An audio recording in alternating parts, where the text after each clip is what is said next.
de Je suis répondre. dans l'émotion, les Mais- messieurs, je suis pas tout le temps dans l'émotion. Non, mais c'est Pendant pour ça que 65 jours par Et an. je suis pas d'accord avec vous, je vais pouvoir répondre. Je suis pas d'accord avec vous. Vous savez, je suis dans une cité, j'ai monté ma boîte, j'avais 18 ans. J'étais président du club des créateurs et repreneurs d'entreprise sur les petites boîtes. Sur l'économie, je suis pas d'accord avec vous.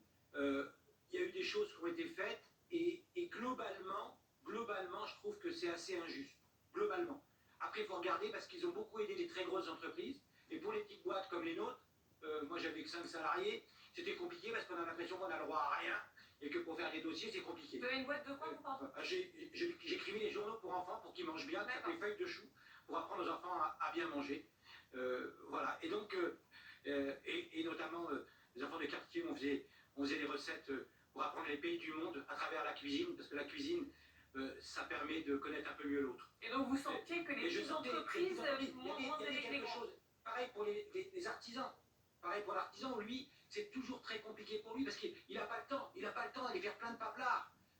Lui, il se dit, mais pourquoi quand j'ai besoin d'une aide, j'ai pas une aide unique, un dossier unique? Pourquoi quand je demande une petite aide à l'ADEME, c'est un dossier différent que quand je demande une aide à BPI France? Pourquoi vous ne mettez pas des trucs uniques? Voilà. Donc ça, il y avait ce sentiment-là. Mais économiquement, je ne partage pas l'avis de madame. Par contre, là où je partage son avis, et c'est là où on a échoué, peut-être pour ça que là, on va prendre encore une claque, c'est possible, c'est que sur le régalien, c'est-à-dire que quand vous travaillez, moi j'ai 3 filles, et que vous dites, je vais me battre parce que je voudrais que mes enfants, eh bien, ils puissent avoir à l'école publique, je veux dire, autant de chances qu'à l'école privée. Eh ben, c'est pas le cas, c'est pas ce sentiment-là. Quand vous allez à l'hôpital, vous avez le sentiment que vous êtes moins bien soigné que si vous allez à l'hôpital américain. Et donc, c'est sur le régalien, je pense que là, il n'y a pas eu des efforts de fait. Je pense qu'on a un bilan économique qui globalement tient la route. Honnêtement, je pense que ça c'est assez injuste. Sauf sur véritablement, vous savez, j'ai eu des mots très durs sur Bruno Le Maire, mais vraiment très durs sur les plateaux télé, parce que je trouvais qu'il parlait qu'aux grosses multinationales.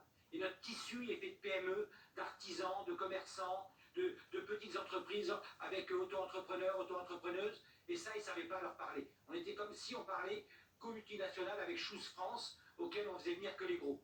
Et ça, c'est aussi une erreur. C'est-à-dire, même sur le plan économique, on a échoué de cette relation. Vous savez, on est en train de vivre quelque chose de puissant entre les élites et les humbles. Et bien dans le monde de l'entreprise, il y a pareil, il y a les humbles, c'est-à-dire ceux qui ont 4-5 salariés ou qui sont tout seuls, et puis les gros auxquels on a l'impression qu'à eux on leur donne tout. Et c'est pareil dans le monde économique, comme dans le monde réel, sur la vraie vie des gens. Merci beaucoup, merci.